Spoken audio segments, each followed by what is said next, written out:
Une ambiance un peu tendue.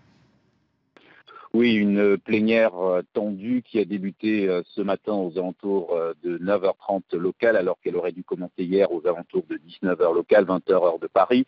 Une réunion à laquelle souhaitaient d'abord assister deux observateurs de l'Union européenne qui ont finalement été invités à quitter la salle. Puis plusieurs membres plutôt proches de l'opposition, plusieurs commissaires n'ont pas voulu être filmés pour exprimer leur mécontentement et pour protester contre l'arrivée tardive des résultats de la province du Haut-Ogooué, qui est la province d'origine du président sortant Ali Bongo. C'est la dernière province à avoir transmis hier dans la nuit ces résultats à la commission. Et d'après les chiffres consignés sur les procès-verbaux sur lesquels les commissaires doivent se prononcer, le taux de participation dans cette province serait de 99,93% et le président Bongo y aurait obtenu 95,60% des voix, des scores aussitôt contestés par les commissaires de l'opposition qui accusent le pouvoir d'avoir pris le temps de tripatouiller ces chiffres pour renverser, d'après elle, l'avance qu'avait Jean Ping sur Ali Bongo. Car,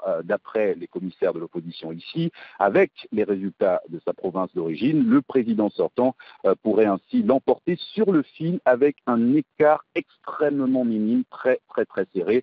Voilà pourquoi l'opposition vient de demander, lors de la suspension de séance, le recomptage des voix de la province du Haut-Ogooué, ce qui signifie que pour l'instant, les débats risquent encore de durer et retarder encore plus l'annonce tant attendue de ce verdict électoral. Comment réagissent les habitants à cette attente? Écoutez, vous savez, Libreville était une ville morte depuis hier après-midi. Elle a repris un peu de vie ce matin, mais avec des habitants qui sont un peu dans l'expectative. Faut-il sortir? Faut-il aller au travail? Peut-on aller au marché? Est-ce qu'on peut faire ses courses? Ou plutôt vaut-il mieux rester chez soi? Nombreux sont ceux qui ont fait le choix de ne pas se déplacer ou alors de faire des trajets très courts ou alors absolument indispensables. D'ailleurs, il n'y avait pas beaucoup de taxis en circulation ce matin et les habitants sont à la recherche de la moindre information sur ce qui se passe actuellement, sur ces résultats qui sont actuellement discutés et très disputés dans le huis clos de cette commission électorale devant laquelle nous nous trouvons.